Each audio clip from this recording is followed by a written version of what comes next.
Ladies and gentlemen, we now move to our next session, Rising Role of India in the Global Space Economy.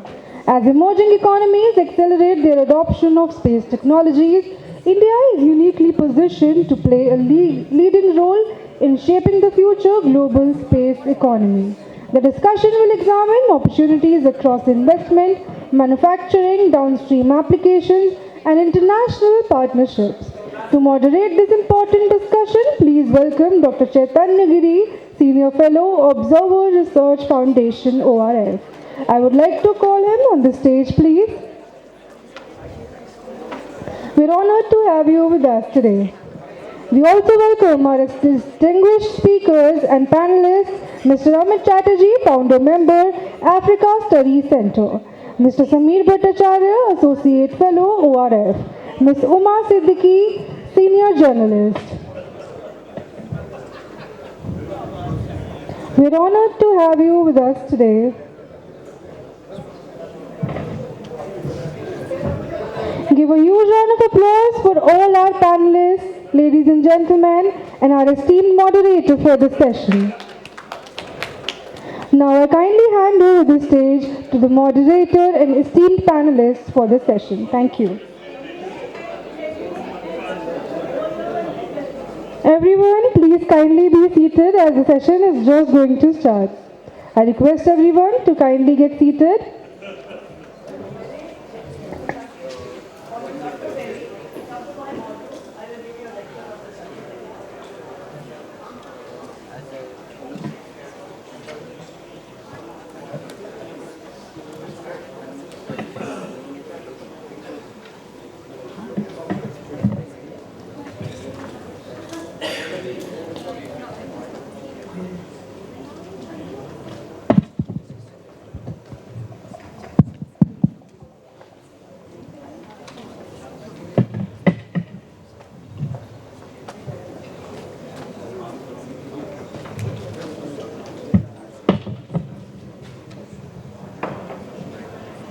Hello everyone, good afternoon.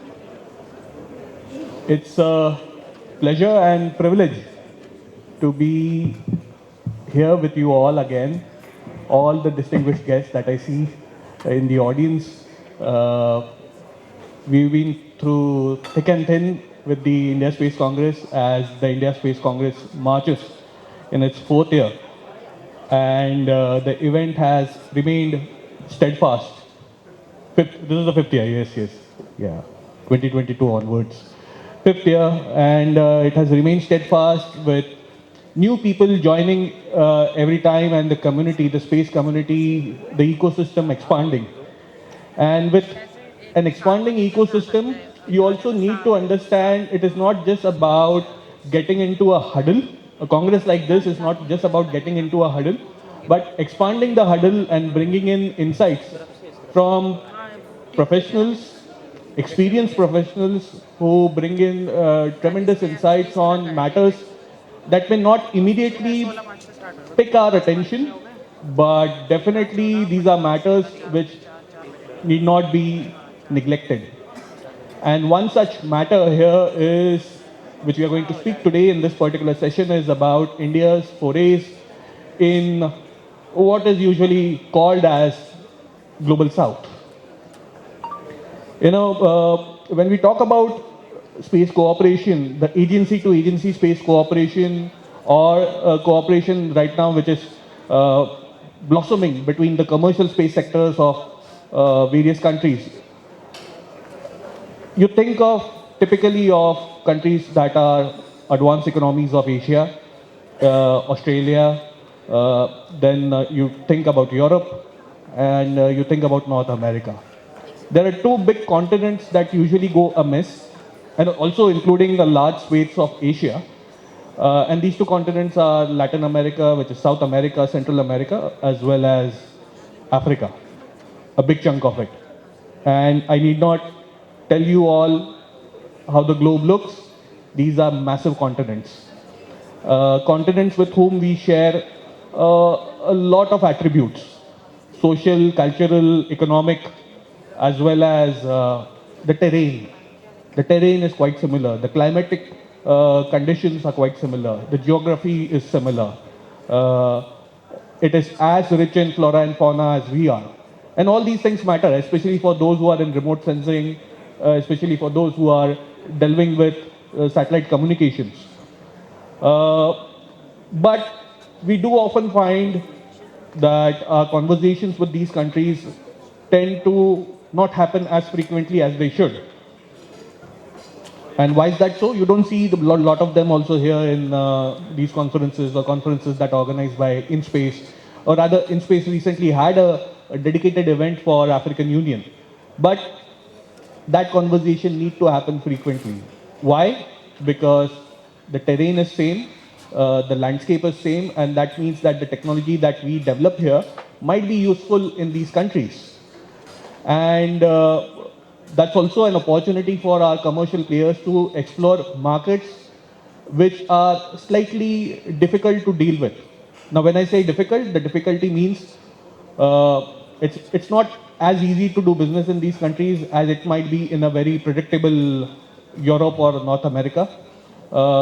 Perhaps it's not voluminous in terms of business, and uh, there's not much bandwidth within our diplomatic interactions with these countries. But irrespective of that, look at China. It makes great forays there. Look at European countries. They have, since ages, made forays into these countries. And of course, the United States. So, if India really has to bulk up its space competence, then it will have to create a gumption or generate gumption to venture into these difficult markets. And to discuss with us on this particular topic, I have an esteemed gathering. None of them are from the space industry. Okay? As I said, it's very important to get insights from them. So we have Ms. Huma Siddiqui. For the ladies in the audience, let me tell you, Huma is India's first defense reporter, lady defense, female defense reporter.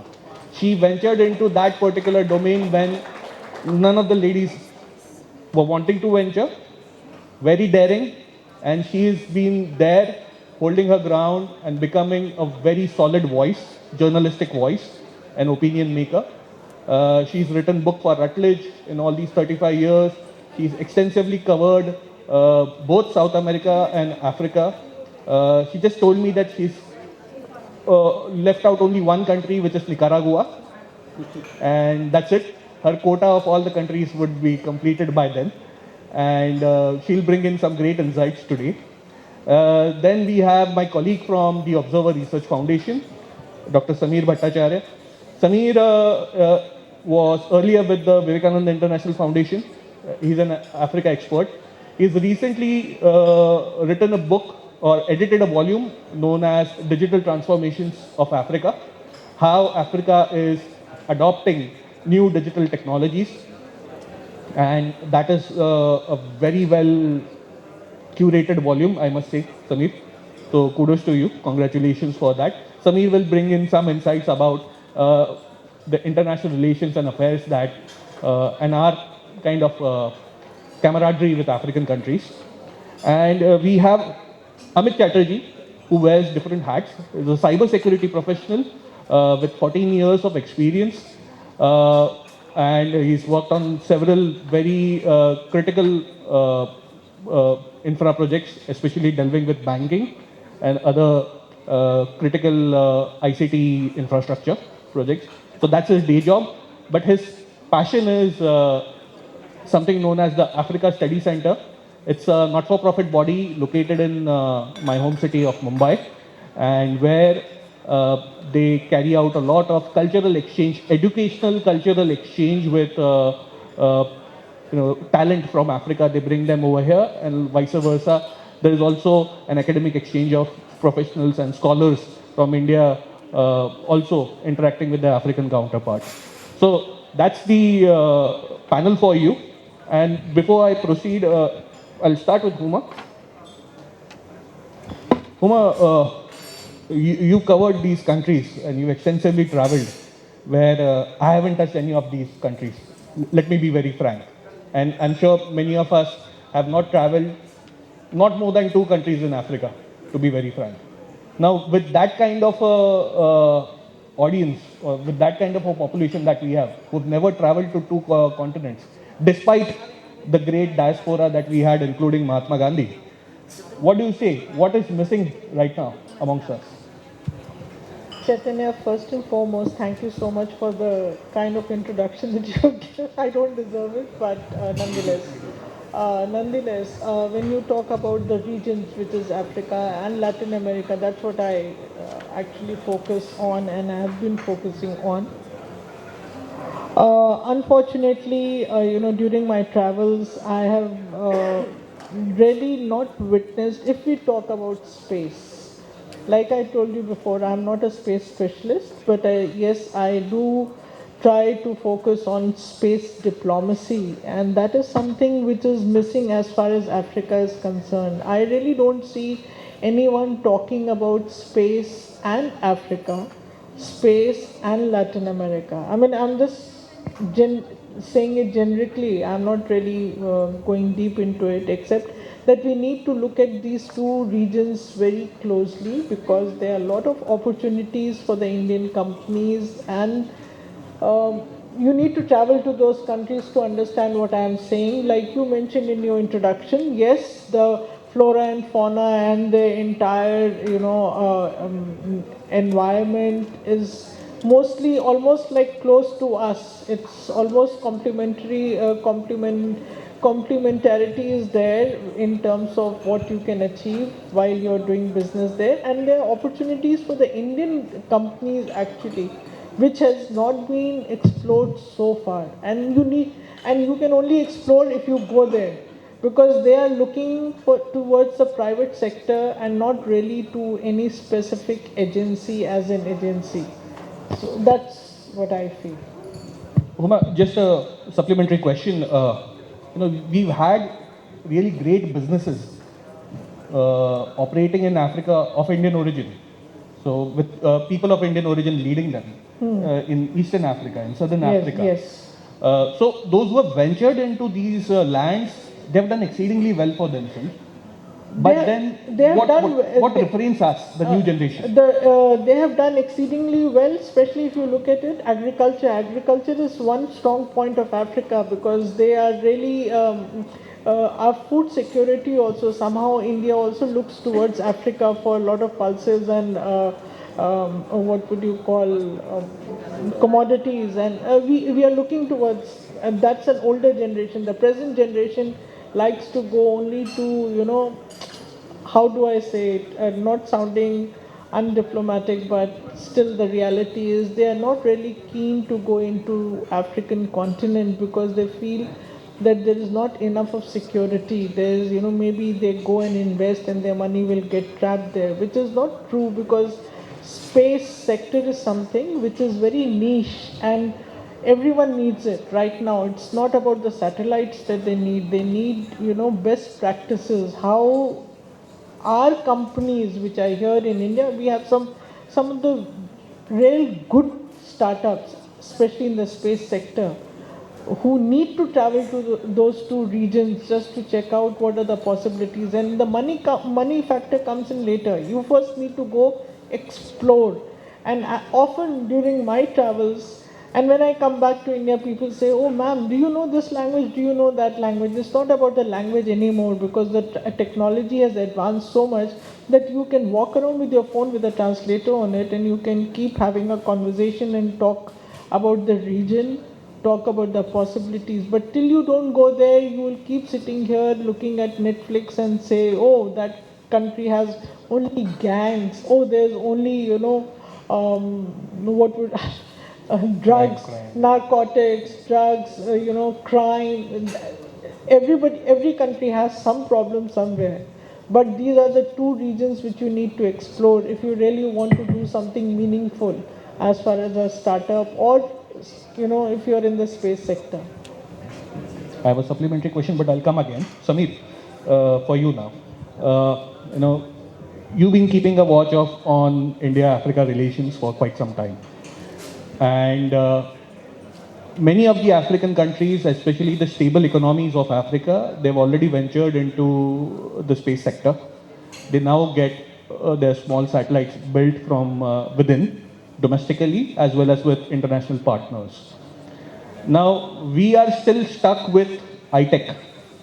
ITEC, for those who don't know about it, is the Technology Development Cooperation Program run by the Ministry of External Affairs, where a lot of young, talented diplomats and people that the respective governments identify, they are brought into India, and we train them, or we kind of give a orientation to these people for a few weeks or so, and particularly those interested in the space sector, they usually go either to Dehradun or to the Ahmedabad facilities, and they get acquainted with the Indian space program. But it's not enough anymore. So what do you think? Okay, thank you. Thank you, Chaitanya. First of all, I want to thank you and SIA-INDIA for this wonderful, timely event. And this is an honor to be speaking on this panel. And I think so he has already introduced me. So I work on Africa. So I will give you a little bit of African safari, what is happening and how we are missing it or whether we are missing it. So see, 30 years ago, all the African countries, for them, the space industry was something, something they were not thinking about. It was like a luxury. But today, if you go to many African countries, you will see it is no more a luxury thing. It is a need. It is the space sector is no more something of the developed nation. It is something, and also there is this misunderstanding that space or this it means always aerospace engineering or something very big. Space can be this space technologies are used in different African countries in very small applications, be it disaster management, be it agriculture, be it flood, to understand whether flood is coming, this kind of very small application. And if you go to African countries, now, for example, South Africa, it has a national space agency. Egypt has a national space agency. Nigeria has a national space agency. Then there are many emerging countries like Ghana, Kenya, Rwanda, and there are many upcoming, those which are still exploring. And if you see there, what are they doing? They're working on their own, and they're also partnering with a lot of countries. They're partnering with, for example, European Space Agency. I will give you an example. Egypt has worked with Russia. Egypt has worked with Ukraine. Egypt is currently working with China. Now, I am an Africa scholar. I study Africa. When I see what is India doing in Africa, almost zero. There is nothing. This ITEC program is just, it is not even touching the surface. You train, ITEC is like it's like 1 month to 3 months training program where you bring those people, you tell them this is it, and they go back. And you see the cooperation that they have with European Union, for example.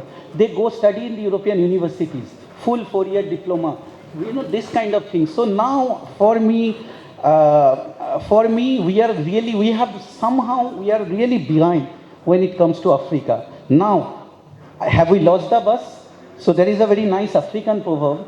It's an African proverb that the best time to plant a tree was 20 years ago. And the second best time is now. So now probably is the time when we can actually venture in Africa. And I think in that respect, SIA-INDIA can play a very huge role. First of all, you also mentioned about India-Africa Forum Summit, which was supposed to take place in May. And in that May summit, for some health emergency, Ebola and other threats, health emergency, we had to postpone it for some time. But even then, the logo of that event was IA Spirit, India Africa Spirit. What is India Africa Spirit? It is co-creation. I think the biggest thing that Africa need right now, and this is where we can make a difference, is we should help them not with a one-off satellite selling, but we should co-create with them. We should become their partner in that ecosystem building. So by partnering, we should partner in the knowledge capacity building, not just ITEC, but exchange programs, university programs. We should give them, we should help them with different technologies. I mean, see, this event has so many private players. So these private players, they just need to venture and understand the need. Again, as I said earlier, that it is not about big satellites, it's about small application. And we are very good at small satellite systems. So why don't we go and do this, wherever is our strength? I think I have a lot more to say, but I'll keep it for later. Samir, when you mentioned that you will take the audience on an African safari, one thing came to my mind quite vividly is the story of Steve Jobs. Steve Jobs came to India just in the pursuit of exploring himself and what he has to do in life. So it was a spiritual quest, a spiritual journey. What I find a bit troublesome today is that our young startup founders, very successful, all of them, in their own right, they are doing excellently. But I don't see many of them undertaking that spiritual quest. Now, what should be that spiritual quest? Is it going to various countries on junkets? No, that's not a quest. Is it just about expanding their business presence, the base?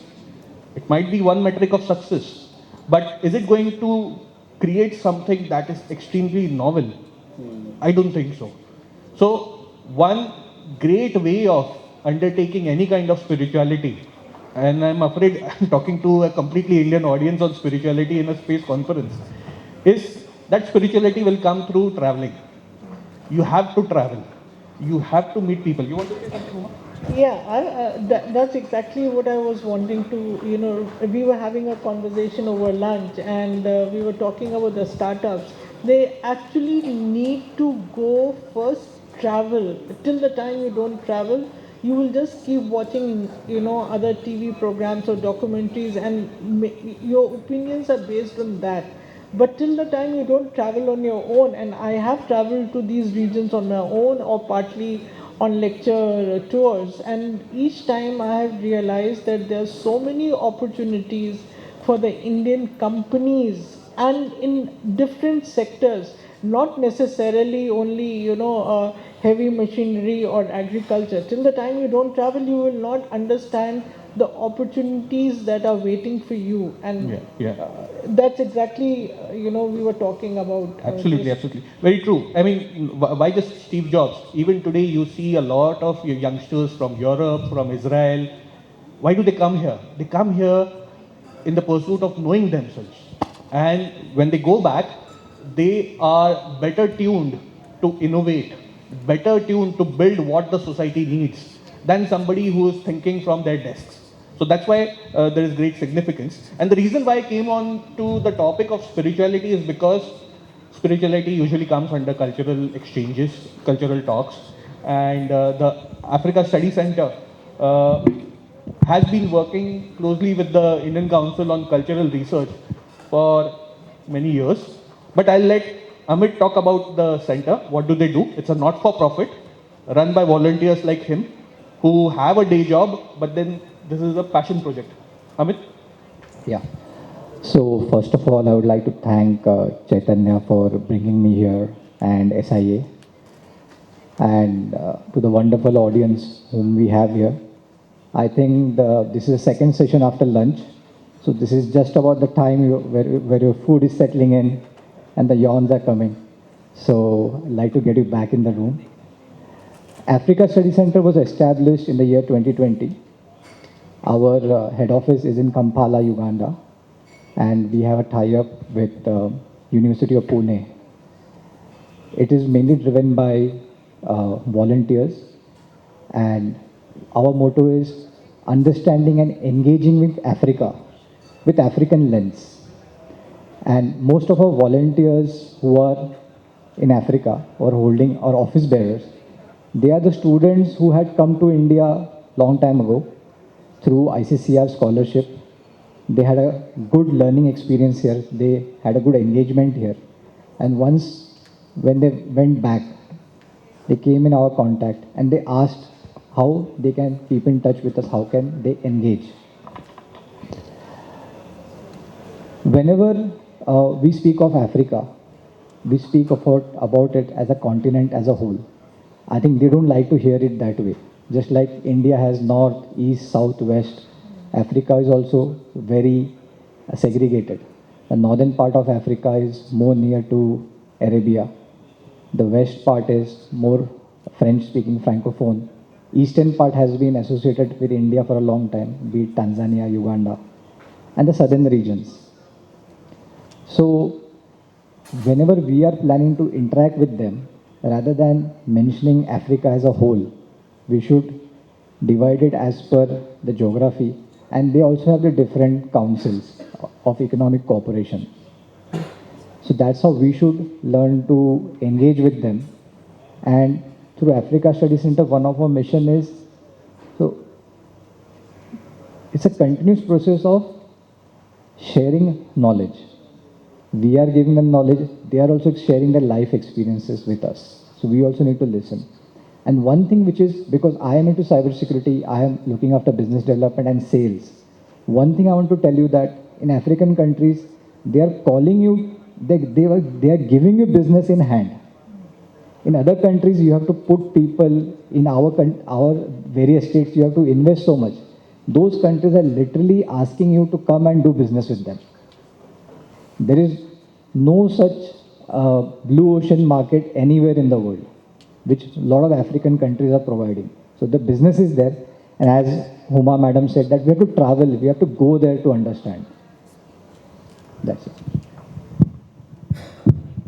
Coming in the reverse order, Samir, again a question for you. These kind of gatherings, we definitely talk about future of work, skilling with emerging technologies. And there is one phenomenon which is happening quite fast, and as a country, we have to adapt to it. And that is the falling fertility rates across, economies that are doing really well. So fertility rates in India are falling, and so are they falling in Europe and North America really rapidly. And nobody else but Elon Musk has been onto that topic for now many months.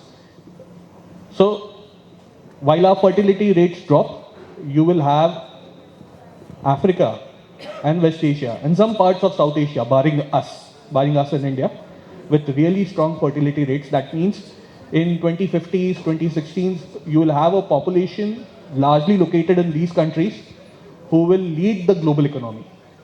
The position that we are in right now in 2020s, and we may be missing the bus eventually. They might be in a pole position. So how do you skill these people? Is it an avenue for us to extend a hand to them? And how do we do it? Sure. Thank you. I'm glad that you asked this question. So you see, about 30 years ago, Europe's average age was 31. Today it's more than 45. Just guess, what is the median age of Africa today? It's less than 18. Can you believe it? And in 2030, today we are in 2026. Say by 2050, world's 50% of the working population will be just in one continent, Africa. So I think if 19th century, every colonial power or every strong countries, they came to India, they came to other countries. It was based on trade, connectivity, resources. I think going forward, every country is going to look for the working population, the growth, the world's growth in next 20 years' time. It will come only from Africa. So because of the population, of course, isn't it? And now the problem is, machine cannot work. You need people to work behind those machines. Definitely we are living in the space age, but we are also living in the AI age. We are living in the age where machines are doing half of the work. But we need to train those people. And I think India has an opportunity to think in a long term. Generally, our problem is we always think in a very short term perspective. But here it's not about selling one app or selling one rocket. We are talking about human capacity building. Here we need to think of a long-term vision, and I think it cannot be run only by the government. And another problem with our relation with Africa, it's very government driven. Everybody's you see everybody speaking our people are our private sector is not going there. Don't go there. At least even staying here also we are not doing enough. And I think so we need to think two three things. One is that ITech system it has done its purpose.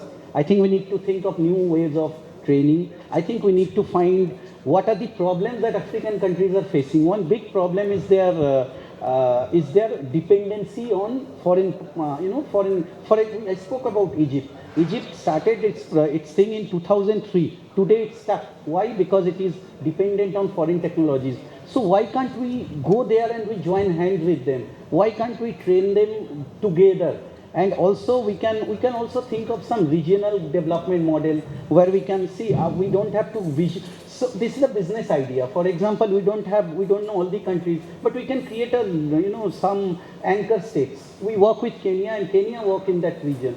These are some of the ways I can think of to mitigate some of the risk, because first thing we have to think about is the risk. But my ultimate suggestion is we must have a long-term vision. And I think an organization like SIA-INDIA should play a very important role, because space is not yet part of our economic diplomacy, let's be honest. So you need to work, we all need to work to make space an important part of our economic diplomacy. I'm coming to you only, Huma. No, I wanted to add. Okay, add to it, please. What Samir is saying, I just want to add, maybe it may sound repetitive, but still, this is the first time, even under SIA, this is the first time we are talking about Africa, or let's say Global South or Latin America. This is the first time, so thank you so much to SIA. These kind of conversations will only start when we are seriously thinking of diversifying. What we are doing is we are only sitting at one place and not going beyond. Prime Minister Modi has just led a large team of startups and innovators all the way to France, and there they launched that Bharat Innovate. That means there are opportunities globally. Forget Europe. Okay, that is Europe, but then we can have a similar kind of a thing. Let's say SIA or any other organization can plan something like this. And you are right, space economy nobody really talks about. Only when there's some conference somewhere in some part of India, somebody is mentioning space economy, but it's not really part of any planning how much money is going into space. What we talk about is how many launches we are going to have in space. Beyond that, there is nothing else. We are not able to share our technologies with other countries, which are maybe developing countries or least developed countries. That's where we need to step forward. Huma, Samir ended with a note that we need to have a long-term vision. And you have a neighbor in the form of People's Republic of China, which has, during the course of your career in the past 30-35 years, around the same times, in the same chronology, they ventured into South America, they ventured into Africa. Belt and Road Initiative is the creation of their efforts that they undertook in all these decades, especially after 1986. And why 1986 is important for all the youngsters here? 1986 is the year when the Chinese started something known as the 863 program. 863 program is the key governmental undertaking of China, where they decided to develop their oceanic as well as space-going capacities. So the Chinese human spaceflight program, the Chinese lunar exploration program, Chinese Beidou, and the Earth observation systems, as well as the SATCOM constellations, all were initiated in 1986. And they stuck with it, unlike us who were stuck with the 5-year plans for a long time. They stuck with these long-term plans, they executed them well, and one benefit that they reaped was to make inroads into these countries.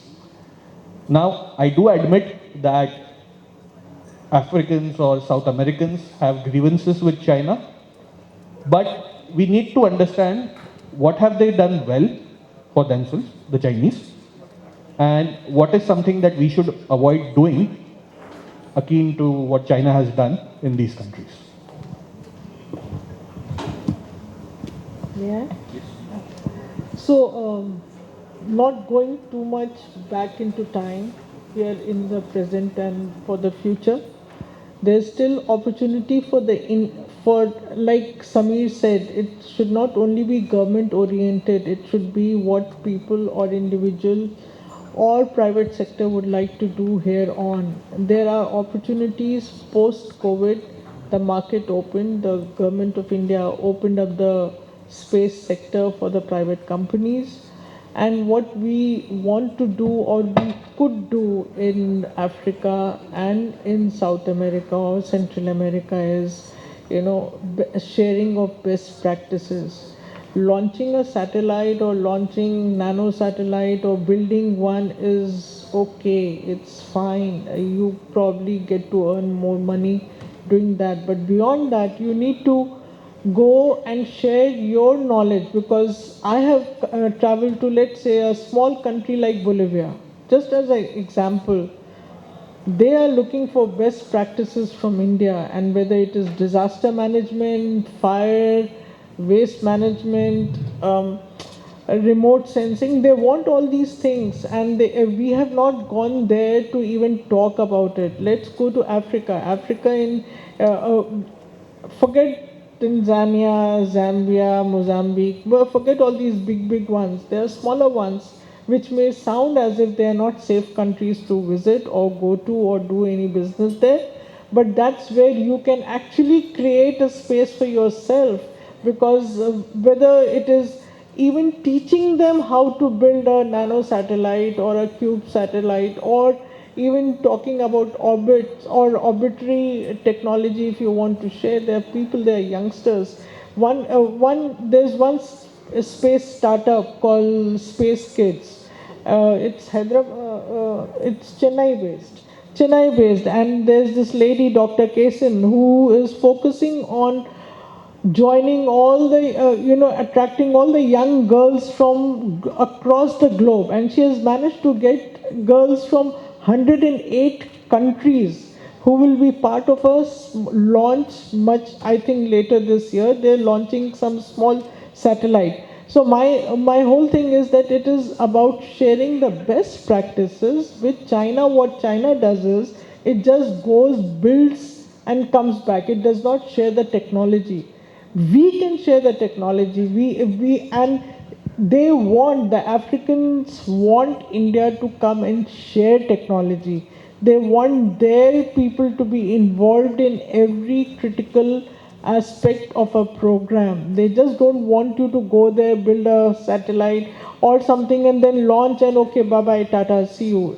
No, they want to learn from you. And we talk about iTech. iTech is very specific, and there are very specific number of scholarships available. We should go beyond, and that's what we talked about. That there are, Indian, let's say Indian companies or corporates or agencies like Africa Center or ORF or anyone else who go out.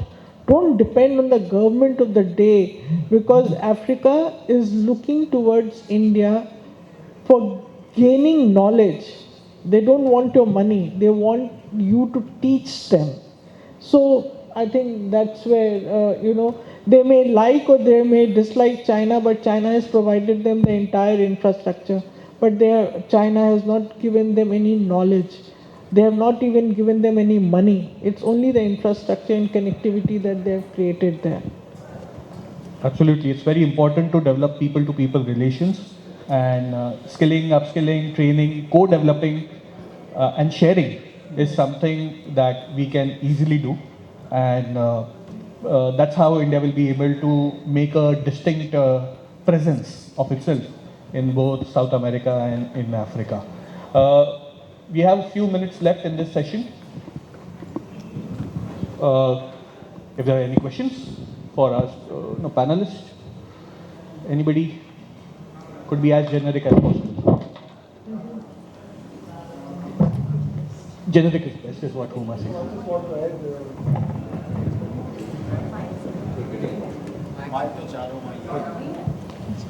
I think this panel has the touch upon very fundamental things, the people-to-people connect, and there is a road which is already being made by India. I think this needs to be widened up.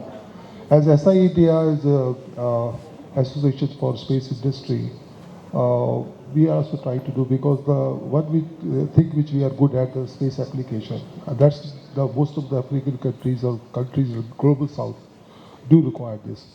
The information of the weather, information about where the minerals are, how the marine life. These are we are also facing the same problem 10 years down the line. We didn't have the right kind of weather information. Now we have a bright sun morning, and we say there's going to be rain, and we laugh and hey, how come this is bright sun this morning, but exactly 4 o'clock rain comes.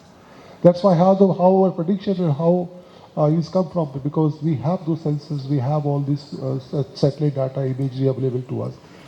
So if we can make this available, we already signed an MOU with Ghana, so it has the Ghana government, and we are going to develop this kind of center for excellence for space application, and that will spread around a number of countries. We are also talking to Ethiopia, and we're also planning to open a center in Ethiopia, which Ethiopia is also a city for the African Union, the 53 countries there, they work with that. So like that, you rightly said, Humaji, that we need to go out. So actually the thing is that we are talking in a different, like we're sitting here, they're not listening us.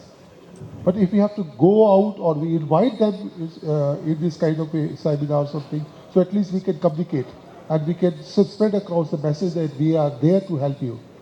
And we are going to help you in terms of building up capabilities and how you can decipher the images to data, data to analysis, analysis to information.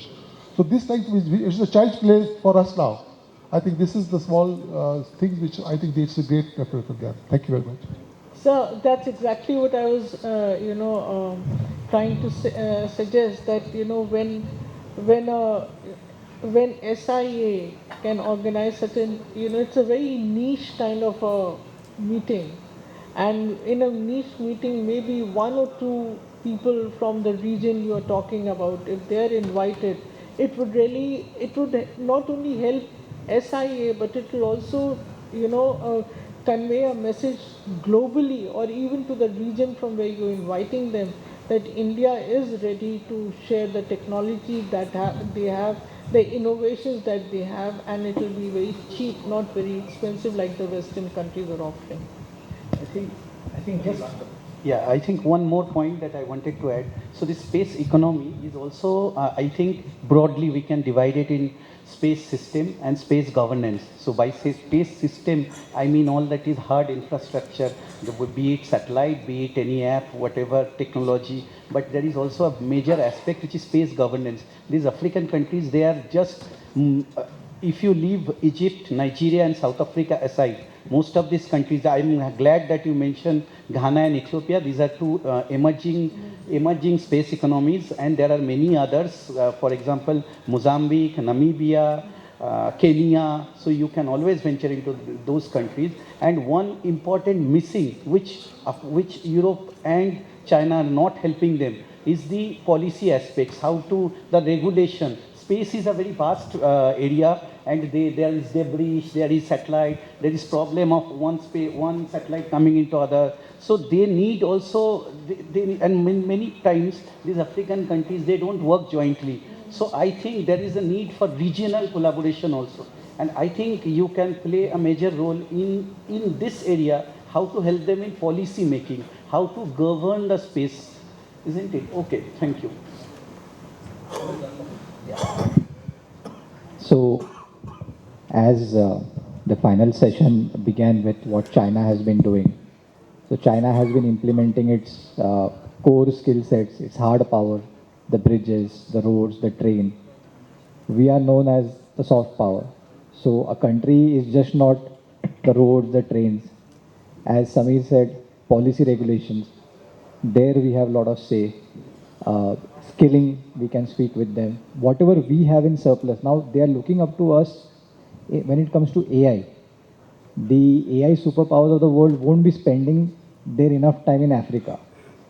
Here, if we can take a lead, we will really be remembered for ages to come.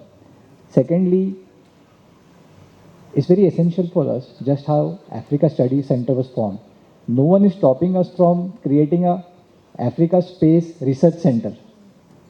We have to, just like no one could stop US from establishing or giving headquarters space to United Nations and the other world bodies. No one is stopping us from doing that. So we have to take the control, we have to engage them, and we can create such a forum. And then we will jointly lead it with them. That's my closing comment. Thank you very much. I hope you all had a lot to take from this particular panel discussion that we organized. It was slightly an eccentric topic when it comes to the content of the other sessions that we've organized for you at SIA-INDIA's India Space Congress. But nevertheless, we always strive at SIA-INDIA to bring in such unique topics, especially relating to international relations, because space is not just our singular forte. We have to pursue space through international cooperation, through diplomacy, and it's very important to delve into these topics. So thank you very much for being a great audience, and hope you have a great evening.